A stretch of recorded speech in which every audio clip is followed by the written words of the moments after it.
or whenever. I will start admitting people. Okay, great. I mute.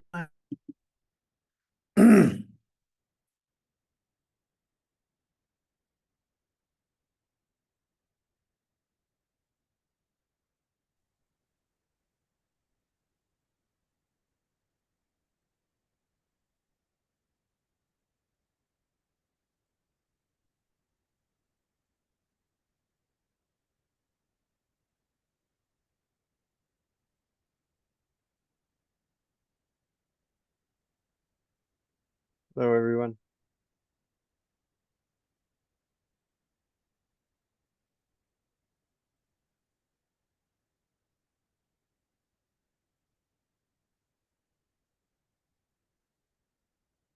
Well, welcome everyone to the lecture this evening.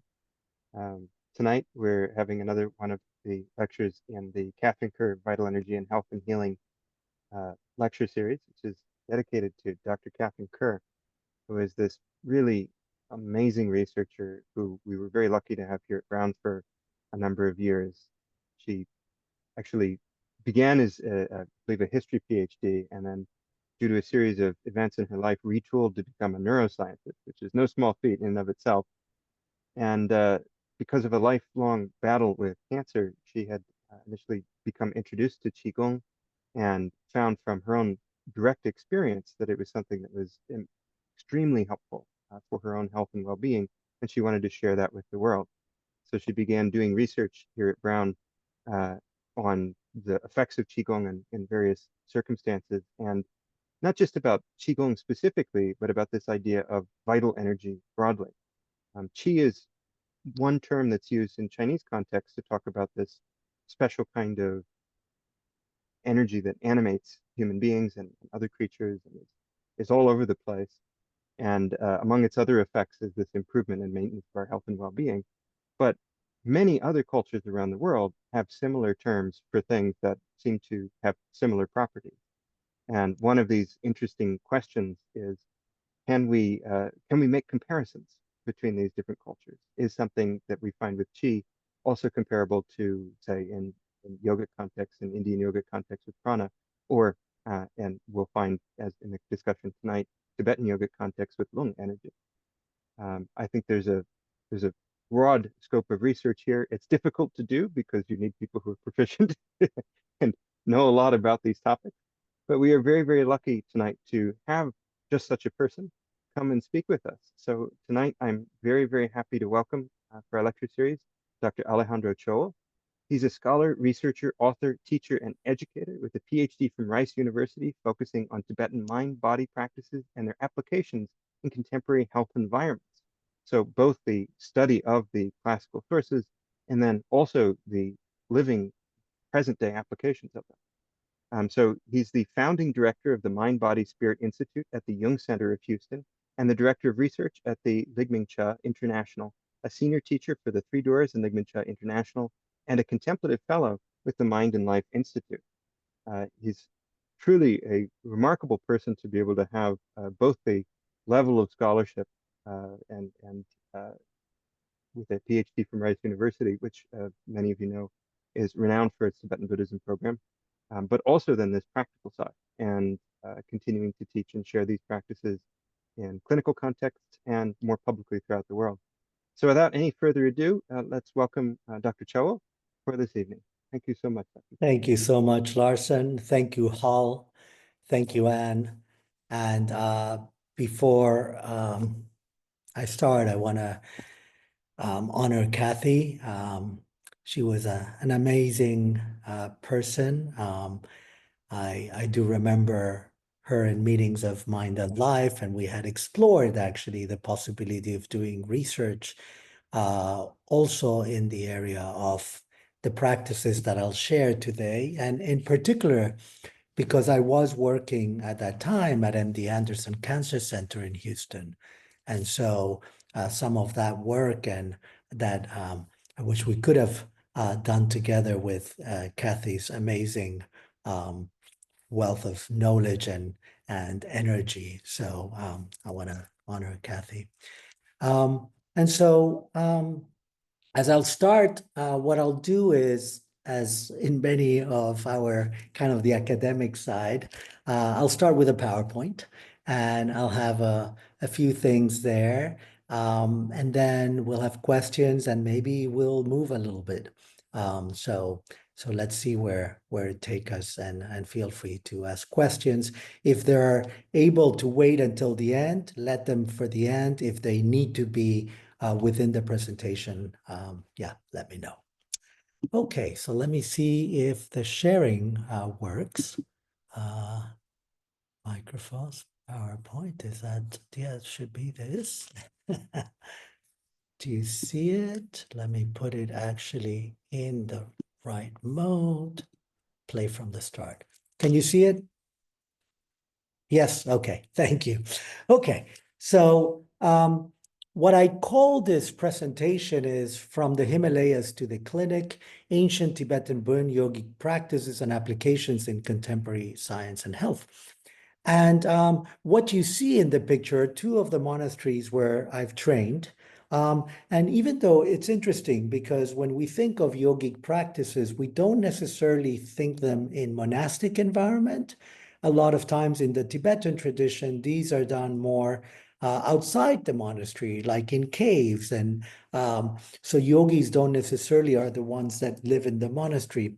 However, a lot of that aspect, both scholastically, but also within their training, it was brought through the monastery, particularly as Tibetans came into exile.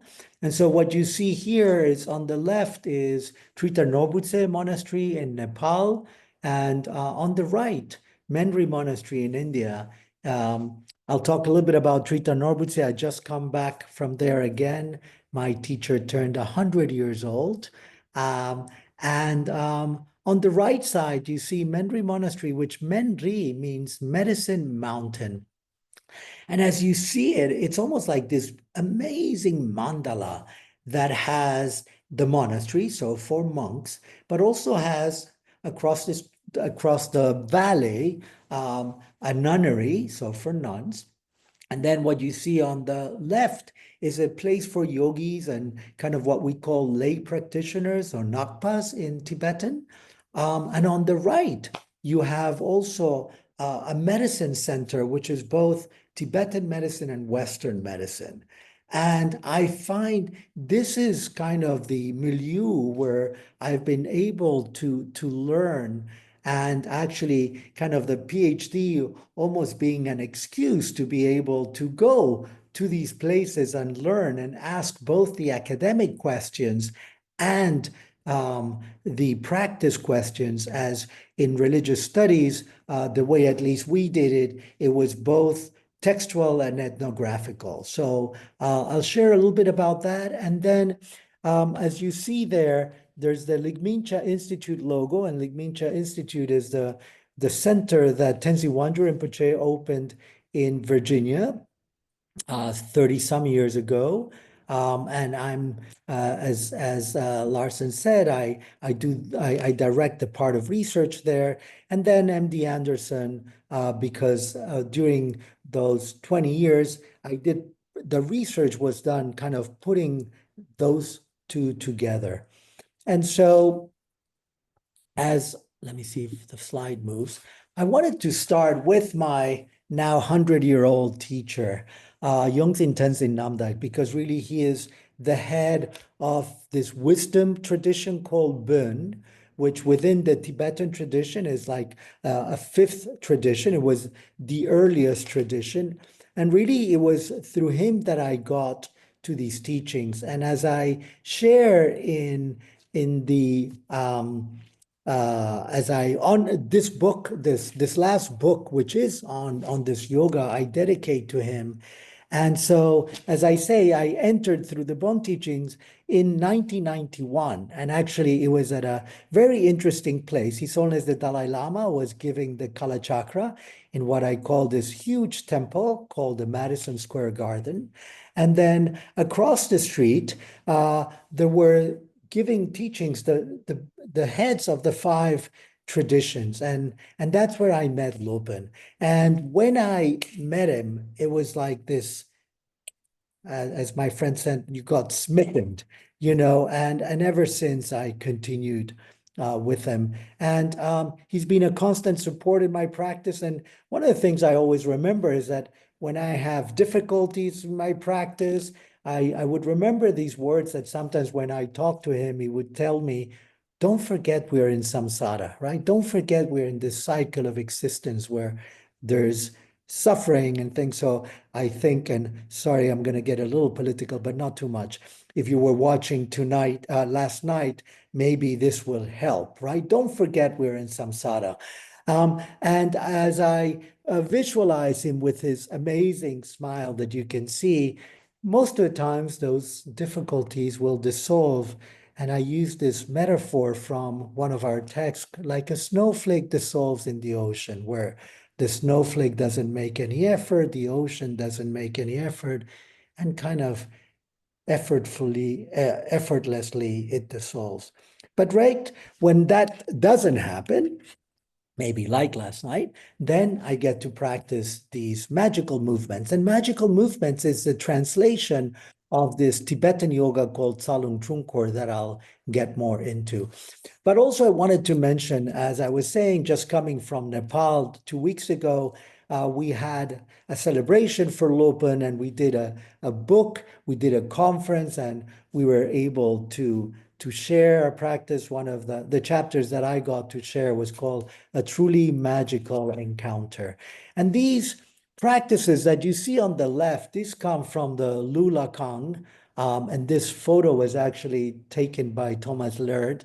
And these are, as you can see, these are movements, right? So we were talking earlier about Tai Chi, Qigong, which are also movement, yoga, that is also movement. So all these, what many times are called mind-body practices, but I think, and I know Kathy would be in agreement with me, that these should be called mind-energy-body practices, so that there's a component of how mind connects to the body, but there's also that connectiveness through the energy that, as Larson was saying, many times we call vital energy, whether we use the word qi in Chinese, or ki in Japanese, or prana in Sanskrit, or lung in Tibetan. They're very similar. It's this vital energy that connects and actually allows the body both to move and have a particular effect on the mind. And so that's why these mind energy body practices can be really special. And in that special way of experiences is what in the Tibetan tradition we translate as trul, as magic, magical movement. So it's not magic in some of the other senses of, poof, something happens, but actually the experiences themselves that allow us, almost this mystical experience that may be provoked or helped to manifest through that. And I want to thank the teachers that along the way have helped me in these practices. So on the top, you see Namkhai Norbu Rinpoche. He was the first one of the first ones, if not the first one, who brought Tibetan yoga into the West. He actually used it kind of a Sanskritized name called Yantra Yoga, and through his community called the Dzogchen community. On your right, His Holiness Lungto Tenpanima, the abbot of Menri Monastery, who passed away a few years back. And then below, you see both Lopon Tenzin Namdak, who I just mentioned earlier, and Tenzin Wangyal Rinpoche, who's not only his student, but a great teacher. It's been also one of my teachers, and the founder of Ligmincha Institute in Virginia as its main center, but with 35 centers all over the world. And this particular photo I love. I took in the year 2000. We were at the monastery, and it really represents also this tradition of a teacher teaching the student with a text and bringing that, what we call the lineage, transmitting the lineage, which is so important in this tradition and this aspect of kind of the refuge tree, kind of all the lineage masters from one to the other coming. And I have to say, so in 91, I met Lopan. In 93, I met Tenzin Wangyal Rinpoche. And he brought Lopan to Virginia to what he started this training called the 7-year training of Ligmincha. And it was during the summers. And I remember he told me, I was actually studying Tibetan at the University of Virginia.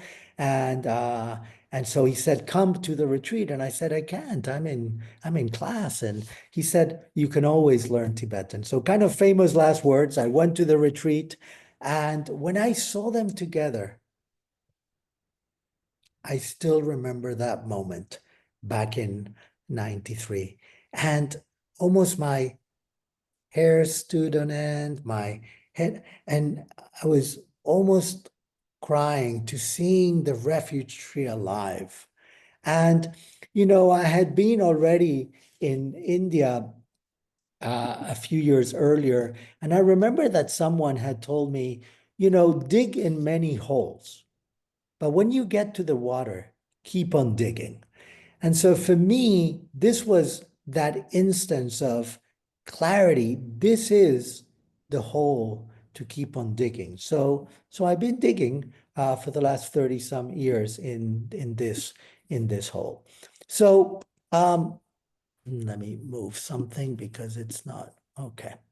So kind of back a little bit from that time in Virginia and then coming to Houston to Rice, one of the practices that became very important within this Tibetan yoga that as I mentioned, it's Tsalung Trunkor, is the first part, Tsalung. And so you see there Tsalung from the Maju or Mother Tantra. So Tsa actually means channels. What in Sanskrit and yoga, they use this word nadi. I don't know if it's like meridians. I don't want to go into territory that it's not my expertise. But there certainly is, in a way, one of the ways of thinking of it is those channels where the lung, this vital energy travels through. And there's many different renderings of those, and I'll show you the one that we use. And particularly in this Mother Tantra, there is a particular chapter that you can see there, both in the Tibetan as well as one of the translations on the right, and on the left, a book by Tenzin Wangyal Rinpoche on it.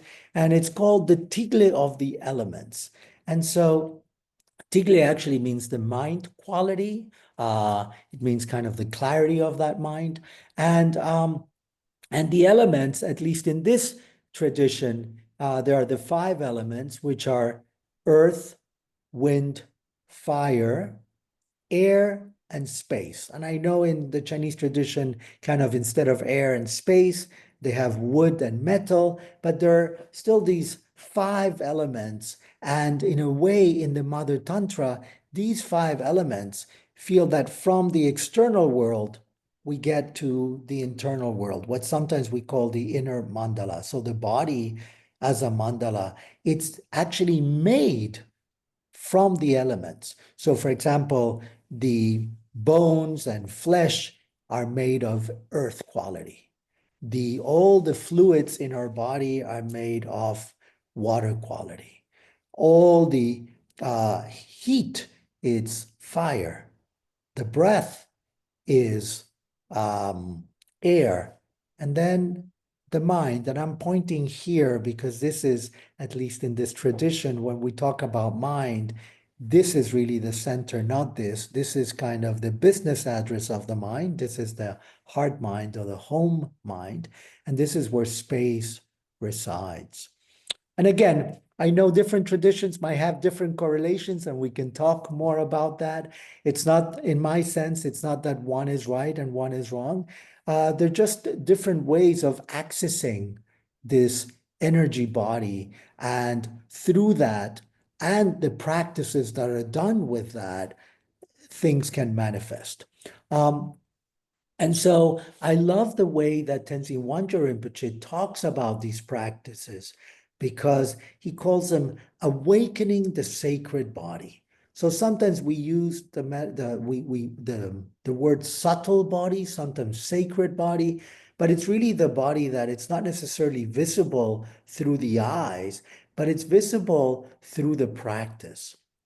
And that through these practices, what we're doing is exactly that. We're awakening it.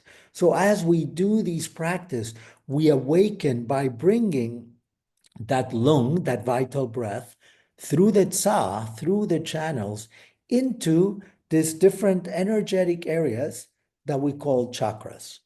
And in the Mother Tantra, each of these, and we talk about 5 chakras. I know in some Indian traditions, they talk about 7 chakras. It's not that we lost 2 chakras, it's that there's actually some texts talk about 72,000 chakras. And it all depends what you're working with at that time. So sometimes we work with 1 chakra, sometimes with 3, sometimes with 5. So you can work with 7, with 72,000, whatever is needed. In here, because it's the chapter of the elements also, it's 5 chakras, and each one relates to one of the elements.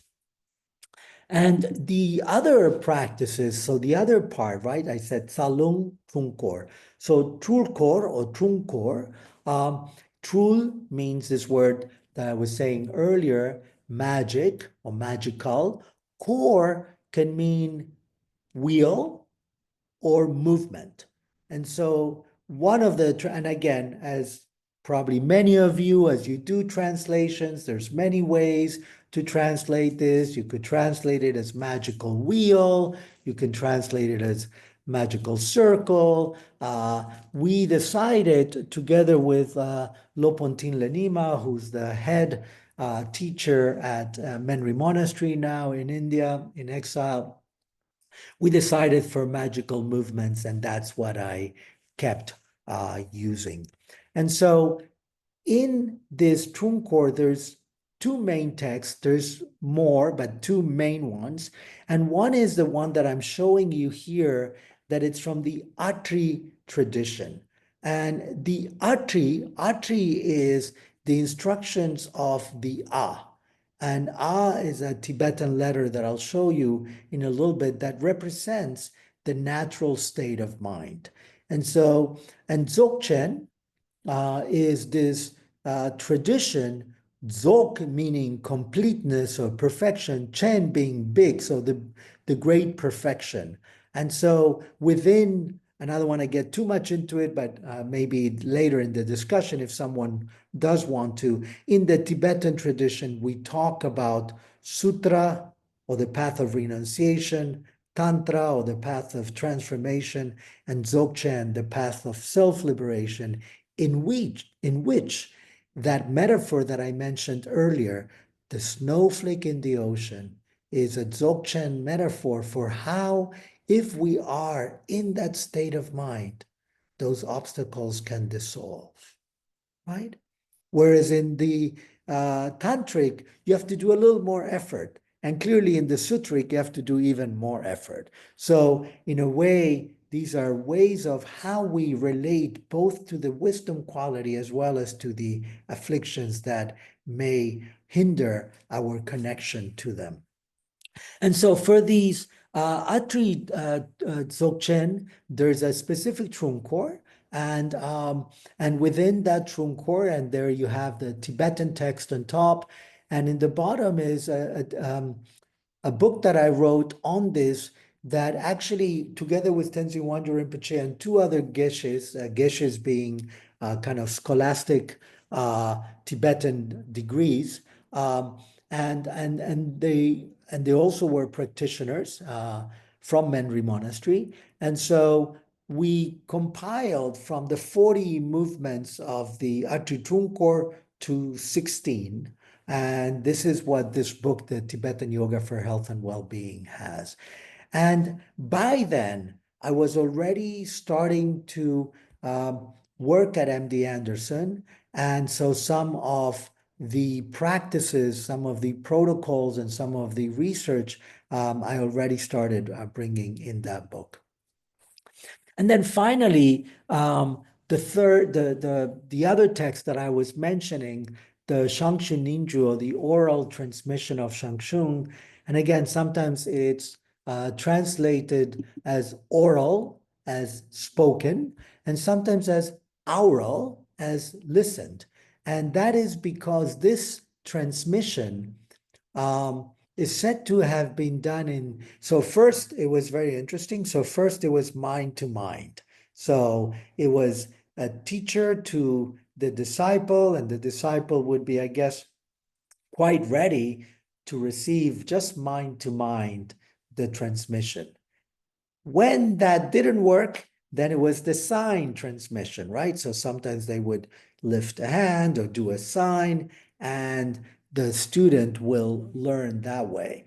When that didn't work, then became the spoken and listened. And what I've been told by my teachers is that this particular transmission, when it became oral, it was given from one teacher to one disciple, and it was given through a bamboo cane. And so the teacher would kind of speak it through the bamboo cane, and the disciple would have it in his or her ear to receive all the teachings exactly, not lose anything, and also to not other people wouldn't hear. So they were secret as well. And so in this text, again, the Shangshu Ninju is, there are many texts, but the last chapter, and maybe you see there a little letter A, that's the letter A that I was mentioning. And this text, you see two texts. So the text, the superior text, or the text that is above is the root text. So that text was written around the 8th to 11th century. And then in the Tibetan tradition, we use a lot of commentarial work. So teachers in later years, in later centuries, take that teaching and bring it more to the contemporary word. And so in the 19th century, there was a famous teacher by the name of Shartsatashi Jansen, and he wrote this commentary. And that's why when I learned with both of them. There's actually another commentary in the 13th century by Drugyalwa Yundrung, but they're very similar. And what you see actually on the sides, it's not that they're dirty. Another way of blessing the text is by a teacher putting their thumb. And so that's the thumb of two different teachers, and that's why you see that. And then on the right is my book that was started with my dissertation, and a decade and a half later became a book. And so I'll talk a little bit about these traditions and how slowly we started bringing them into the medical world. But before that, what's important also is that, at least from an academic perspective, that this text, and now which I translated for my dissertation and for the book, is the commentary by Shartsatashi Jansen, and that they were different parts or different groups of movements.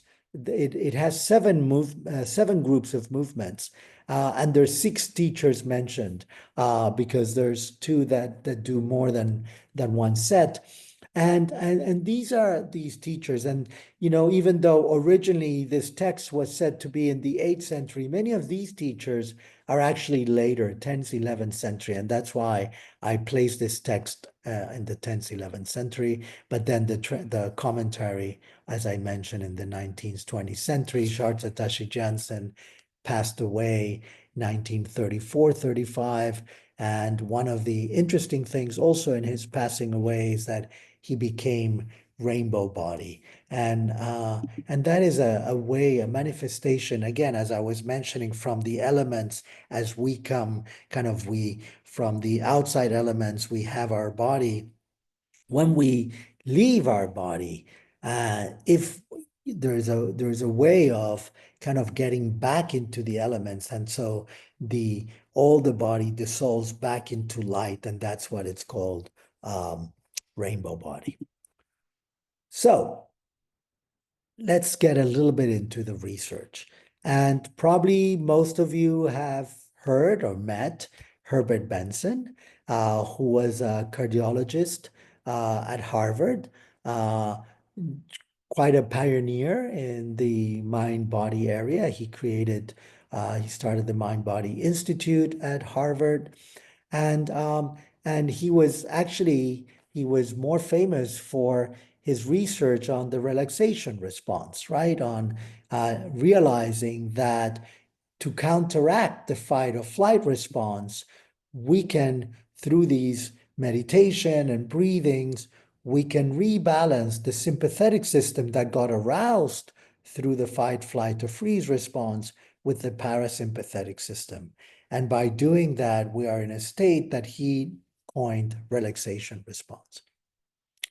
And so he was very famous with that, and he started looking if this relaxation response is happening in different practices. His original research was TM, Transcendental Meditation.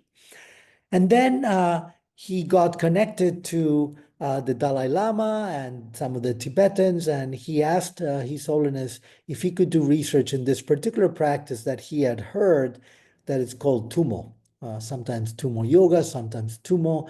And Tumo is a practice that kind of brings the energy, particularly heat, within the body. And so you can see this yogi on the right side. And what this illustration shows is he is naked, or almost naked, outside, and you could see his channels. So that's one of the renderings of the channels. And you can see fire coming out of his head. And that's a way of illustrating the heat that arises in the body through these practices. And just briefly, so these practices include breath holding and visualization. And traditionally, actually, the way that they would measure this heat was through cold towels. Actually, almost in icy temperatures, they would be like this, almost naked, and they would have this ice blanket or towel or sheet, and they would cover themselves in it, and they would do these practices until they dry the sheet, the blanket. And that was, depending on how long they took and so forth, that was a measure of their practice. And then many times, once it was dry, they would wet it again. So these were the measurements then. And then Benson decided, actually with one of my former professors who also passed away, Jeffrey Hopkins, they went to the Kulu Manali side, and there they met some practitioners, and they measured them doing this practice, and they noticed that actually there was an actual heat difference. It was not just that they felt the heat difference, there was an actual heat difference. And so they published this actually in Nature. And so, as you know, a very reputable journal. And this was back in 1982. So I feel that this was a big turning point for this kind of research, kind of this particularly Tibetan part of mind-body research. There were other before as well. And when we talk about mind-body practices, and as I said, and I'll say again about mind-energy-body, but at least the way NCOM, the National Center for Complementary Alternative Medicine, that now it's called NCI, the National Center for Complementary and Integrative Health, they would talk about it as the variety of techniques designed to enhance the mind's capacity to affect the bodily function and symptoms. And so with the mind and usually the breath, How do we affect different symptoms? And so this became very interesting as we start thinking of health. And it became also very in kind of in popular culture, became very well known that kind of the science of meditation, the science of yoga, how your mind can heal your body. And so there was more and more interest kind of not only in the academia or in the research world, but actually in the general public.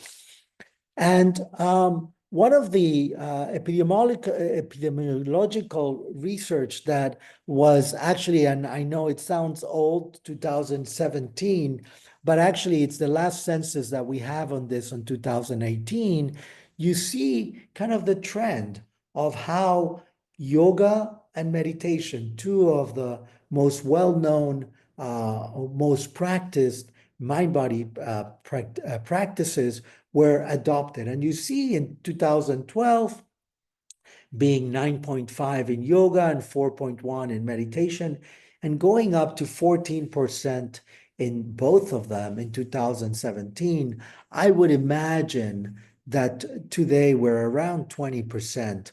And so what you see, it's a really uptake of these practices. I remember when I started here at MD Anderson in 1999, that when I would mention yoga, they would look at me as if I was crazy.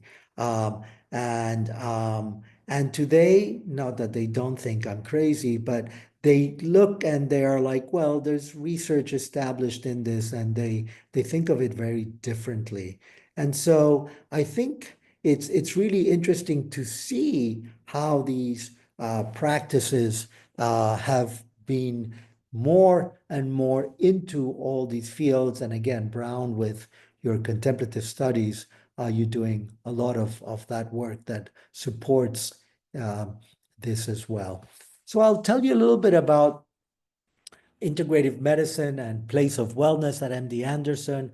So back in 98, that one of my teachers, Namkhai Nobu Rinpoche, who I mentioned at the beginning, as well as my dad, both were diagnosed with two different kinds of cancer.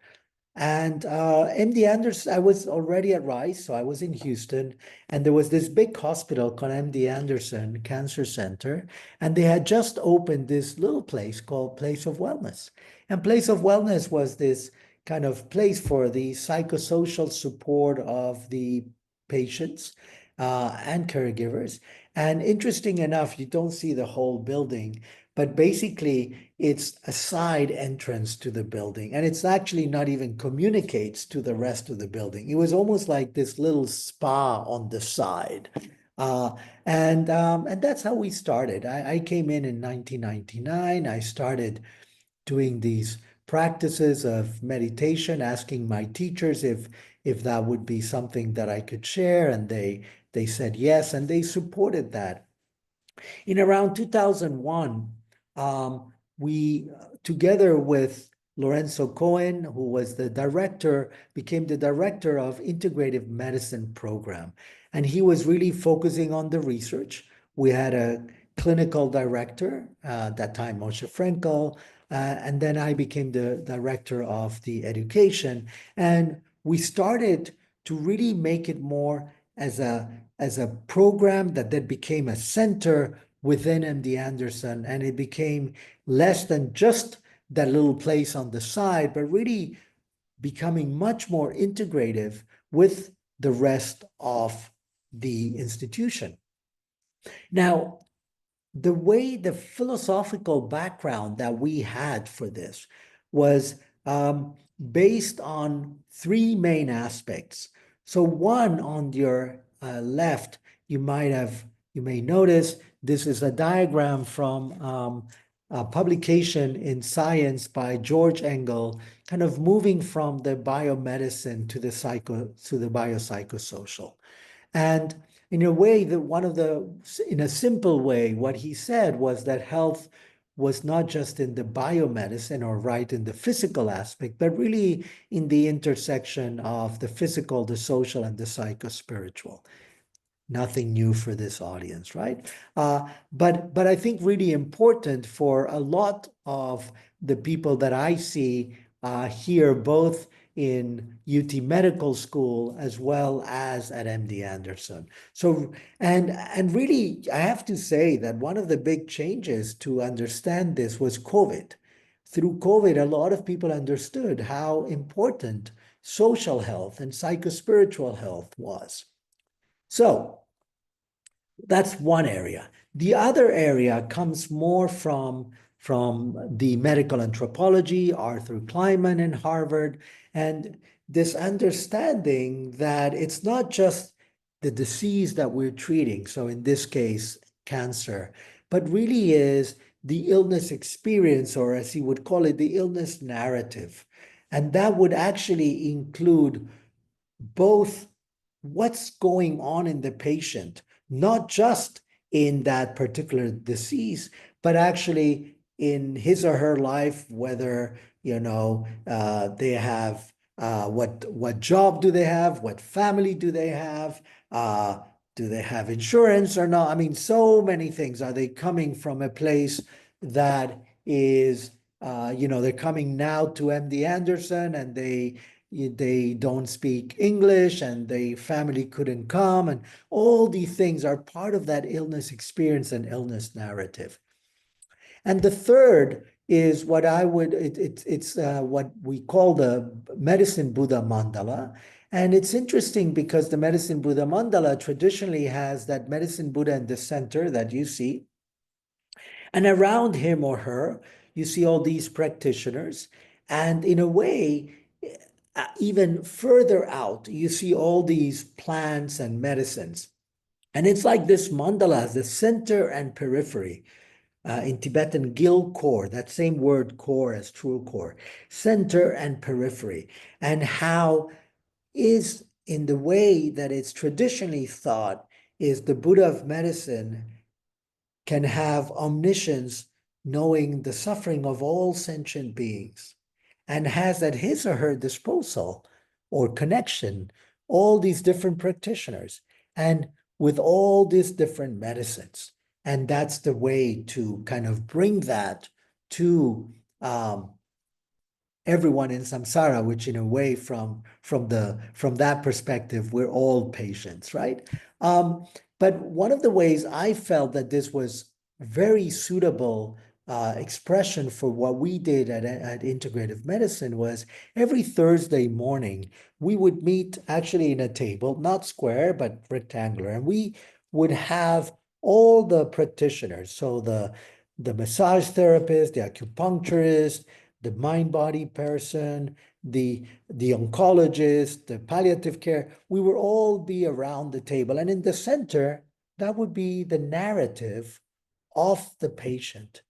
And as we would read that narrative, we would see how each of those members could help that person and their family through the different practices or modalities. And so that became for us the way we saw integrative medicine.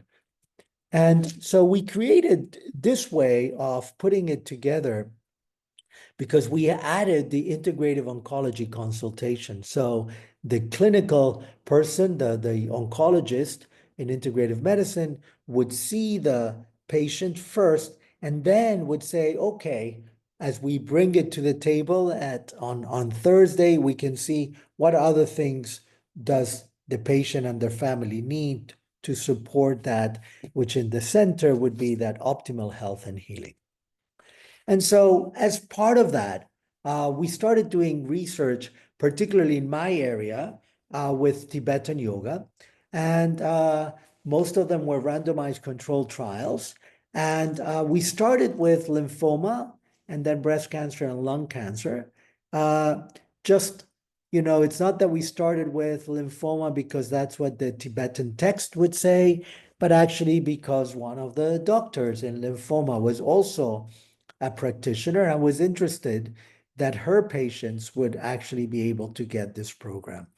And so we designed a protocol And before I forget, I need to thank so many people because this work was done as a collaboration from people from MD Anderson, from Ligmincha. And so before I forget, all these people were part of these studies. And as we were designing them, I was in this mind of, okay, how do we make sure that we don't lose what these traditions bring as we bring it to a totally different context? And I think this is a very important and challenging, at least for me. And I was very happy to be supported by my teachers. In fact, when Lorenzo Cohen asked me to do the first research, I said, let me ask my teachers, because if they're not on board, I'm not either. And so luckily they were, and actually Tenzin Wangyal Rinpoche became a very important advisor to our studies. And in fact, that first meeting that we had, Lorenzo, Tenzin Wangyal Rinpoche, and myself, was very interesting because Lorenzo asked Rinpoche, he said, so if you could measure anything, just whatever you would like to measure, what would that be? And it didn't take him more than a few seconds to say, open-heartedness. And Lorenzo paused for a moment. And then he said, that'd be great. We don't have the tools now, but let's keep that in the back of our minds as we think. So then we think. But then the other part that became very, very clear is that, as I was saying earlier, that these were not just body-mind practices or mind-body practice, but body, energy, mind. And that is actually very clear in the Tibetan tradition. We call it Gosum, or the three doors. And energy, as I was saying earlier, is that communication or that link between body and mind. And it's expressed mostly through breath, but also through speech. So there's many practices that are done through sound, prayers, and so forth. And all of that is part of that energy that allows that mind-body connection. The other part that I wanted to maintain as the integrity of these practices is, why do we do these practices? So yes, there is a part of what we would call healing or dispelling obstacles, and that's an important part. In the Tibetan tradition, we call it geksel, gek meaning that obstacle. I think it sounds very good for English, gek, like, so, and sel is selwa, clearing. And so as we clear these obstacles, which could be physical, emotional, mental, spiritual, it supports for that mind to be more clear, and therefore train it to enhance the meditative practice, what we call Bhuktan. And we do that usually in a setting which is in a cushion, in a mat, and then how do we bring it into everyday life, right? It's not just about teaching what we call the formal practice, but also helping them understand that this is part of lifestyle. And so trying to bring that into the rest of the day. And so these were the three objectives that we had as we created this first protocol. And one of the practices that we used is a particular kind of breathing that it's called 9 breathings. There's more than one way of doing this 9 breathings. And this particular one, it's with alternate nostril. And again, for each of the channels, it clears different qualities. So through the right channel, we clear what we call the aspect of anger or irritation or hatred. And so when we inhale through the left and exhale through the right, you're letting go, kind of clearing that anger. And when you're doing the opposite with the left, then you're clearing all that is attachment, control, etc. And finally, central. What does central mean? As we bring, remember the channels right and left, we bring it to the center channel and we clear what we call confusion. And then we do the incorporation of the channels and the chakras. And so this is the rendering in this tradition. I know in some other traditions, the side channels cross in each of the chakras. In this one, it doesn't. And so this is what we use as the rendering. And in that central channel, you see those 5 chakras. And these are the chakras that we use. And in each of them, for each of them, as the mind brings the breath, like a rider guides the horse through the pathways, it brings it into each of the chakras. And for each of them, there's a particular movement of what we call this tsalung, and we are holding the breath, doing the movement, and then exhaling, letting go and resting more in that area that is more clear.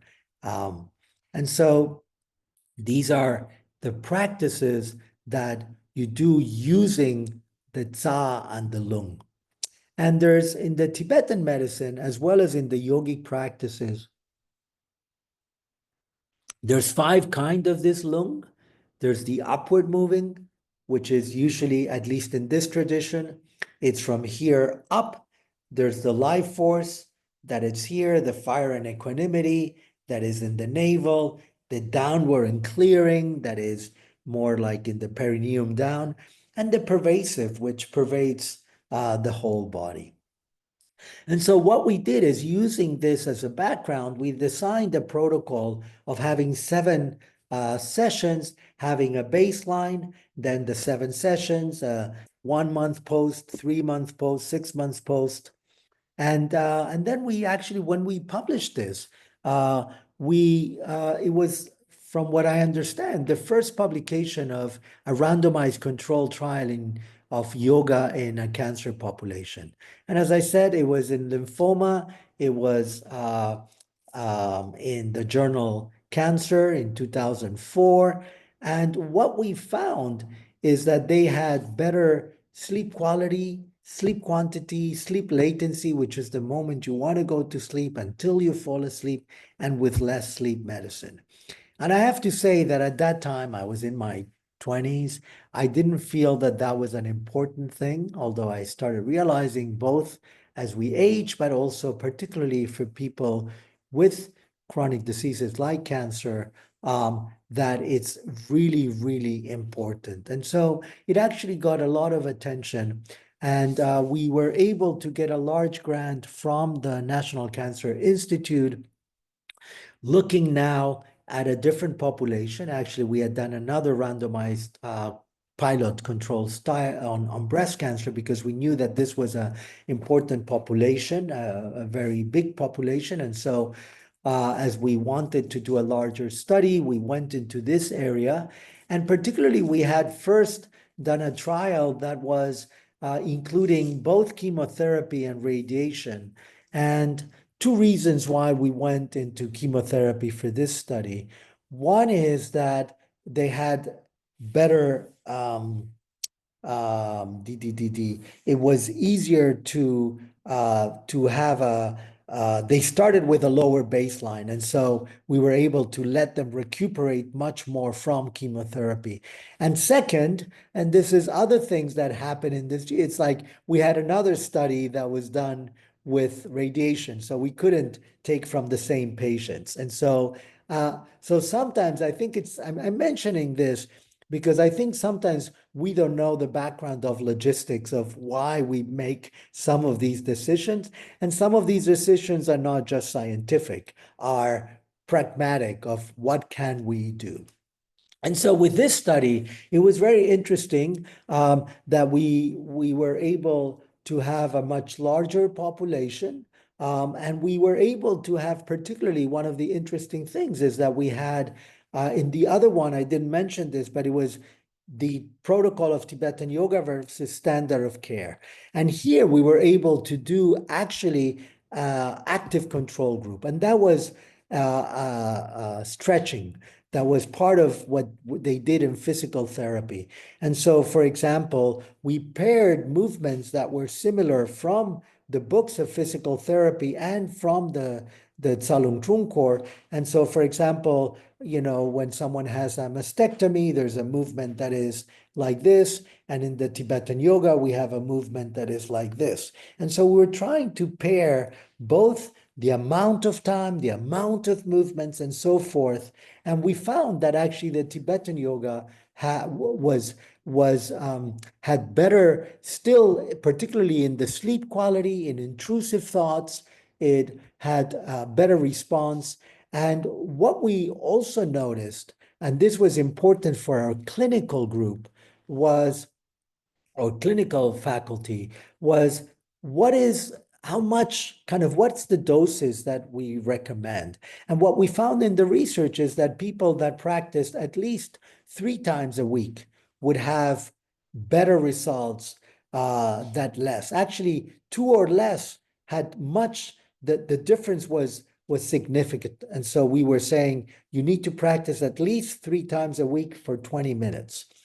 And then we noticed, okay, coming back to kind of the Arthur Kleinman and the importance of the social is, okay, how can we bring in the caregivers? And one of our colleagues was really interested, Catherine Milbury, was really interested in the dyad of the patient and caregiver and that connection. We were interested in the connection, kind of the contemplative connection. And so we joined forces and we created this protocol where it was Tibetan yoga for couples. And couples doesn't necessarily mean love couples. Couples were 2 people living in the same household, the patient and a caregiver. And so it could be mother and son, it could be any 2 people living in the same household that one was a caregiver. And what was interesting was we would teach them facing the instructor, but then we asked them to kind of practice facing each other. And as they faced each other, what we noticed, and they said this when they were practicing at home as well, is that they would reach out to each other. They would hold hands, or they would reach out with a foot and touch. They had this sense of connectiveness. And they would say also that their connection was better. But at the clinical levels, we also saw big differences in both the patient and the caregiver. And especially we were interested in having them both separate, not just the caregiver on behalf of the patient. And in these 3 main areas of fatigue, sleep disturbances, and depressive symptoms, they were lower. And so, again, we were able to publish this in Psycho-Oncology. And again, seeing how these practices can help, and again, taking aspects of other behavioral practices, such as practicing together, what in some place they would call the buddy system, that you see some benefits, whether it's in exercise, in nutrition, and so forth, that when you have someone with you doing it, it supports that. And then kind of finally, the aspect of the mind as the brain in this case. And this is something that the then president of MD Anderson was asking us, well, you're doing all this research in kind of the biobehavioral aspect. What happens at the brain level? And there was all this research that had already started by Richie Davidson at Wisconsin. And you can see, for those who know, Mathieu Ricard on the right side was Richie. And this whole area that was called Monks in the Lab, right? And looking at what's going on in the brain of these longtime practitioners. And I'm just mentioning 2 of the studies, one by Richie, by Dr. Davidson and John Kabat-Zinn on mindfulness and how it helped brain function as well as immune function. And then an article by Sarah Lasar's lab in Harvard that was looking at how these interventions would help actually increase the gray matter in the brain. So almost like going to the gym for the brain. And so you could see these were important papers, important research, where the brain was an important part of these practices. And so we were looking in the cancer world, what can we look at? And one of the areas that we noticed is that there's what they call chemo brain, or the brain or the cognitive deficiencies due to chemotherapy. And so we decided to do a practice with Tibetan sounds. And Tenzin Wangyal Rinpoche had written this book, Tibetan Sound Healing, and these are the three sounds, Ah, Om, and Hung, that refer again to the three doors of body, speech, and mind. And so this is the research that we've done. And these were syllables that they would not only vocalize, but also with each one, there was a task in the brain. So with the first sound, Ah is a sense of clearing. In the second one, Om is a sense of connectedness. In the third one, Hung, it's a sense of bringing into your life. And as you can see, each one is a different color. And also they were based on these three chakras. And so that's the practice we did in this protocol. We had both the 9 breathings and the sounds. It was also a randomized controlled trial versus standard of care. And what we found was at the objective level, both the working memory was better in the Tibetan sound meditation group, as well as the speed executive function, so the Stroop test. But also kind of the perceived cognitive capacity, the intrusive thoughts, mental health, depressive symptoms, all were better in that group. And again, we were able to publish this in Psych-Oncology. And then one of the things that it's very hard to fund, and so we didn't get funded, and unless we, at least we didn't get funded federally, but we got privately, is how do you put all together, right? So, you know, it's in tradition, in science, as we know, they want what's the active ingredient. But really, many times it's all the things that you do, right? When you're a patient, you're not going to say, oh, I'm not going to do this because I know it's healthy, but it's not part of the protocol. You're going to try and do everything. So this is what we tried to do here, and educate the patients. This were breast cancer patients in mind-body practices, in nutrition, in exercise. And a very important fourth part was health psychologists, having a health psychologist that would help the patients. How do you go beyond the barriers of going from, I know that this is good, to actually practice it? And that was a very important component that we kept in other research as well. And then we also did research with other communities. And this particular community is a community not with cancer. This is an African-American churchgoer community. And together with Lorna McNeil from the Department of Health Disparities, we did this study that we ended up calling Harmony and Health. Internally, we call it the non-yoga, non-meditation, because we had felt that these people would, people in the church would not resonate with these practices if we call them meditation and yoga. And we were wrong. They were very responsive to the practices. And in fact, one of the participants said, oh, this reminds me of yoga. So again, trying to bring it into the community. And then because of that, how do we bring it back to the whole integrative medicine? And so here we have Dr. Lopez, the clinical director, meeting with a patient and then saying, okay, maybe we'll send them to the yoga class or to the music therapy or to the meditation.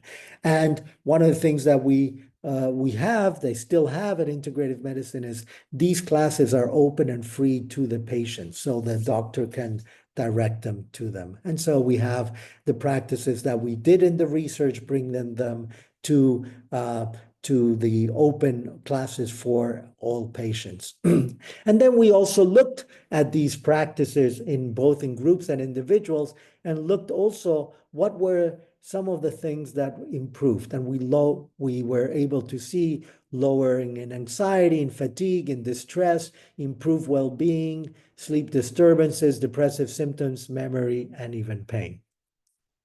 Ways of bringing it to the general public through newsletters, videos that were available not just for patients, but also to everyone else. And then, of course, creating an app that for now it's only for patients, but it's both in English and Spanish. And what we noticed so far is a reduction in anxiety. Other areas beyond cancer has been stroke, particularly in post-stroke depression, and very interesting with osteoarthritis combined. There's a TDCS, the transcranial direct current stimulation, together with meditation. A study that we noticed that by doing both, it was better for the pain in the knee. And then just noticing that kind of this post-traumatic growth that, at the beginning, many times these interventions, because they start looking inwards, there's a sense of almost going deeper into whether it's more depressive symptoms or kind of getting with that pain, a kind of emotional pain. But as you use these practices, actually that itself helps you come out and even grow better out of that. So just sharing the books. This was a nice picture of my teacher looking at the book, and some of the ways that if you're interested to learn a little more about Tibetan yoga, that they are available. There's a course with Ligmincha Learning that starts this Friday, and it's at your own pace. If you want to start doing in person, you can come in April to Serenity Ridge in Virginia. And then there's also a couple of courses with the Wisdom Experience. Again, I want to thank my teachers, and these is through my website and my email. You can always reach me, and I think that's it. So thank you. I'm gonna drink some water. And I thought that before we get into questions, I would share with you one movement. If you're, and again, I don't see you, most of you, so if you don't do it, that's fine, whatever works for you. But I thought just to get you your energy moving, I feel that Kathy would like this. And you could do it sitting or standing. And this is a movement from the Tibetan yoga on the practice of particularly pervasive breath. And pervasive breath, I feel, with the little Qigong and Tai Chi that I've done, that has some relationship with that. And Larson can correct me if I'm wrong. But basically, this practice has 4 parts in the way of movement and breathing. And the first part is kind of exhalation by bending down. So you exhale, bend from the hips. If you're starting, if you want to do it standing, what you do it this way, right? And then what you do is inhale. As you inhale, what you're doing is you're breathing into your nostrils. We're going to breathe in and out through our nose for this movement. And you can feel that breath comes into your whole body, or you can even, if you're more familiar with those channels, through the channels as green light, nourishing you, the whole body coming into the center of your body. And there you hold for a moment, and that means you pause. There's no constriction. And then you re-inhale. And as Lopan would say, you activate the medicine of pervasive breath. You expand, and let that vital breath reach your toes, your fingers, every sense organ, and expand internally until you're ready to exhale, both through the nose and through every pore. And we'll do that 3 times. Let me show it once. I may show it standing because it might be easier to see. And then we could do it standing or sitting. Okay. So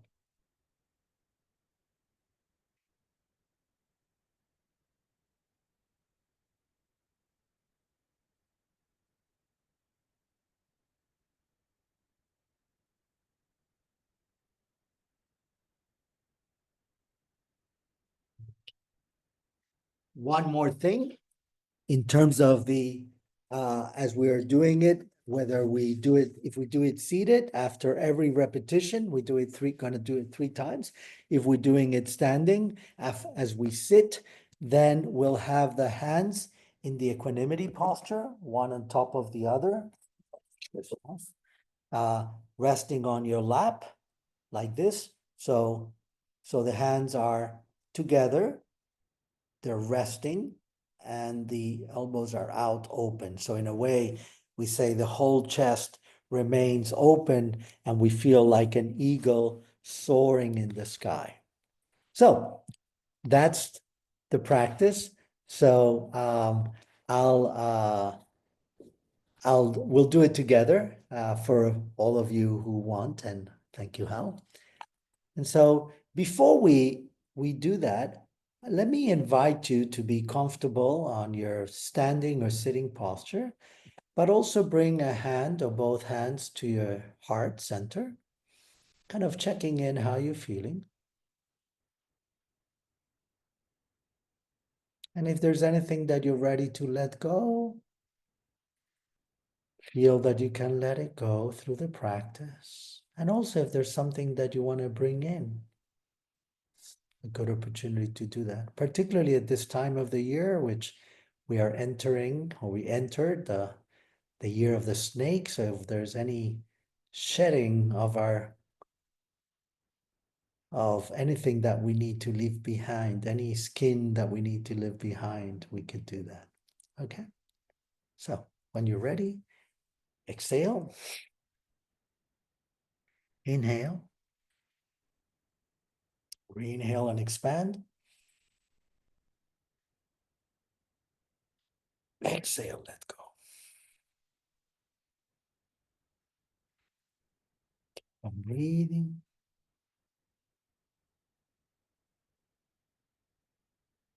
As we do it again.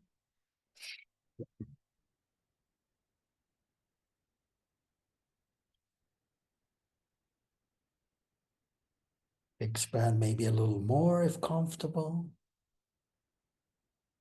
Exhale, let go.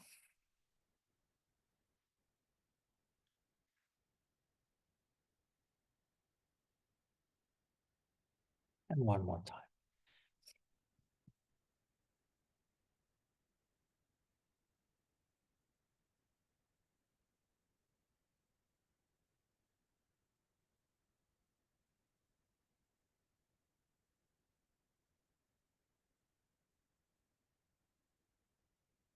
From breathing, letting that pervasive breath nourish your whole body, your whole mandala. Hands in equanimity as you rest, eyes open or closed, just for a moment or two.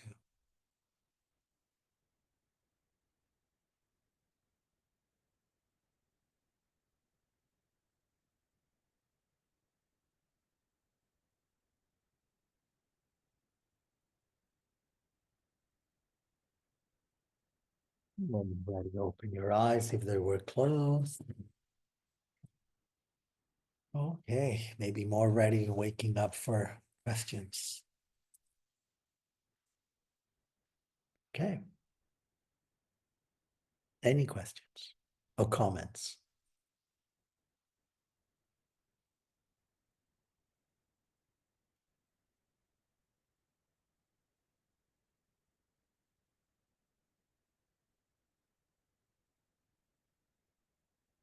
It's interesting. My teacher would say if there's no questions, it's one of 2 reasons. Either everything is very clear or they have no clue where to start asking. So I'll give you a couple more. minutes. Let me take off this. Well, if no one else wants to go. Oh, Steph. Oh, no, Lawson, you go. Go ahead. No, you go ahead. You go first. Okay, Dr. Scholl, thank you very much for this. There seems to be a dichotomy among Bon practitioners in the West. Some consider Bon to be a separate tradition from Tibetan Buddhism, and some consider it to be part of Tibetan Buddhism, and they call it Bon Buddhism. I believe Tenzin Wangyal Rinpoche calls it Bon Buddhism. And of course, from the Tibetan Buddhist perspective, Bon is viewed as a slightly heterodox version of Tibetan Buddhism, largely the Nyingma tradition. They shared Dzogchen and various other. How do you feel about this? Do you regard Bon as a form of Buddhism? And if you do you feel it was always part of Buddhism, or was it something else before Buddhism came to Tibet? Yeah. So briefly, because we can get into a lot of things there, but I thanks for know. the question. Yeah. So in one way, so in one of the differences between Bon and Buddhism. So again, these words, I mean, particularly Buddhism is not the word in Tibetan that we use for that. In a way, in Tibet, they just use Nangwan Chiwa, right? Internal, you're in the circle or out, right? But so Bon, it's seen as the native tradition of Tibet. And in fact, if you see how you write Pe, Tibet, it's very similar to Bon. Yeah. But so in terms of similarity, they both have the same aim, which is Buddhahood, Sanje, right, in Tibetan. So they both aim at Sanje, at Buddhahood. Now, we talked about lineages, and in the Buddhist traditions, it's very clear it goes to Buddha Shakyamuni that lived in around 5th century BCE. And in the Bon tradition, the history is that it goes back to Tompa Shenrab, which is supposedly 18,000 years ago. Now, as academics, we can say, well, is it really 18,000 or less? But according to that story, actually, Buddha Shakyamuni was a reincarnation of a disciple of Tompa Shenrab that then brought Buddhism to India and then from there to the rest.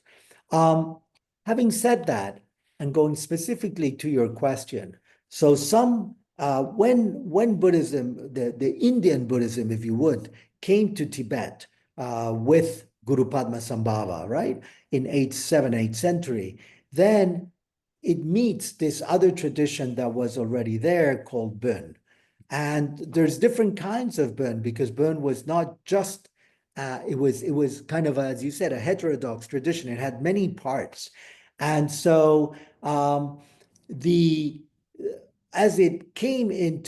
Buddhism came into Tibet, it started both fighting as well as merging with this tradition. And then it became very much part of it. If you see many of the things that even the Nyingma tradition incorporated from things like prayer flags, things like, sung offering and so forth, fire or smoke offering. So all these things that were traditionally in Bon have been incorporated. And so, yes, I think the reason why it's called in English Bon Buddhism, it's really a way of incorporating, as the Dalai Lama would say, the 5 traditions of Tibet. So maybe I think that's even a better way than saying that it's part of Buddhism per se, but there are 5 traditions in Tibet. And even again, the other 4, Nyingma, Kagyu, Sakya, and Gelug, also have their own kind of if you keep on double clicking, right? So that's the way I would feel more comfortable with. But again, we can keep on going into that discussion. Yeah, I was at a conference. I'll just say one thing and then because I don't want to monopolize the conversation. I was at a conference at Harvard about a year and a half ago. And I met a couple of archaeologists whose names I forget, but I can get them. And they said to me, because we were talking about this, well, I asked them, do we have any idea what Bun really was? Because having a background in Tibetan Buddhism, of course, people in Dharma centers used to be told, well, Bun was the old pre-Buddhist shamanic tradition, but that we don't really know. That's just something they tell people. And these guys told me we still don't really know for certain. There are various scholarly opinions, which I knew. But they said if there are if we are ever to learn what Bun really was originally before Buddhism came to Tibet, they feel that it's the answer is to be found among archaeological evidence rather than textual evidence because the textual traditions have merged. The problem is, of course, the Chinese won't allow them to conduct the Yeah. archaeological research that they want to. Yeah, and in the textual tradition, though, there is evidence of text call in the earlier language in Tibet that I mentioned, Shangshu Ninju, in the Shangshungpa language. So Yeah. there are texts in that. Okay. Yeah, thank you. Thank you. Lars? Thank you again for this wonderful talk. I think it's really inspiring to see um, just this combination, the way that you've been able to use these teachings to really help people in a medical context and still have this kind of faithfulness to the source, both conveying to the people who are receiving it and then also keeping that connection back to your teachers is really quite remarkable. And I think that uh, responds to a number of concerns about ways that practices are transmitted to other cultures and other contexts, which I really like.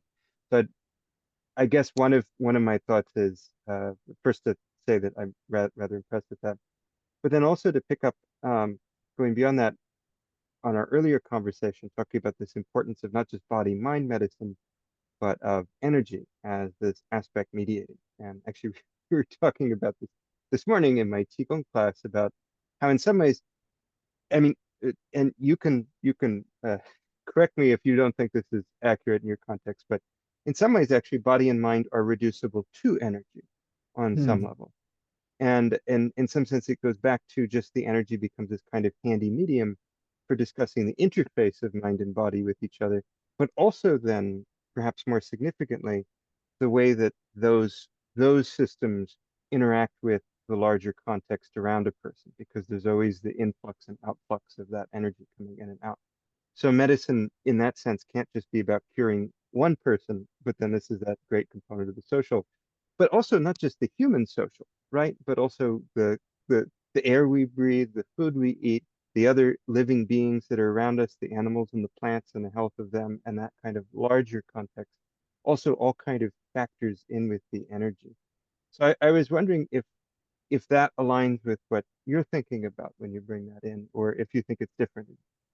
Yeah, no, totally. And in a way, the reason why the body can go back into the rainbow is because it's energy, right? And so it can go back into light. Um, and then as you say, kind of this um I don't know if it's permeate or this way of connecting with the external world, which is also energy and understanding that all beings and the universe itself is energy.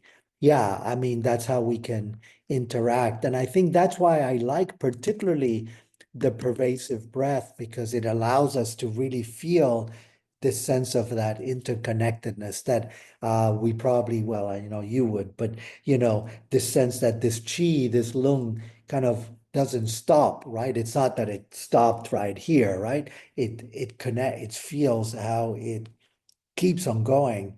And actually, and lastly, when we talk about reincarnation, what continues is also that, right? So there's a sense of that pervasiveness, of that continuity, of that energy, mind, there's so, but yes, I think it's true. And at the same time, being able to value this body, right? Because this is the body that we are in now, and that it allows us to interface with the world and each other. So not to the point where the body is not important, but rather that in a way the embodied energy, if you would, the embodied mind.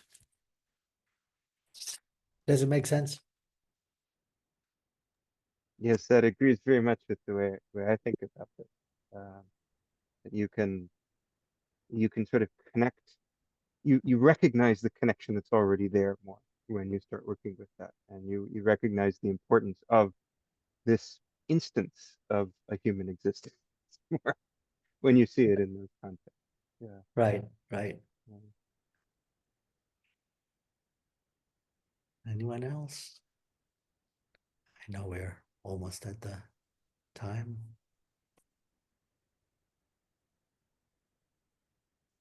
Okay.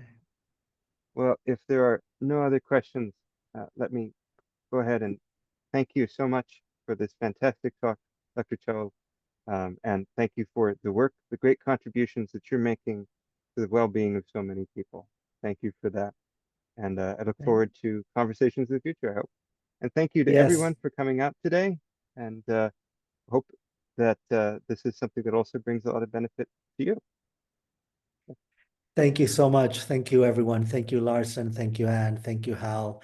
And maybe we'll see you in person at another time, or energetically.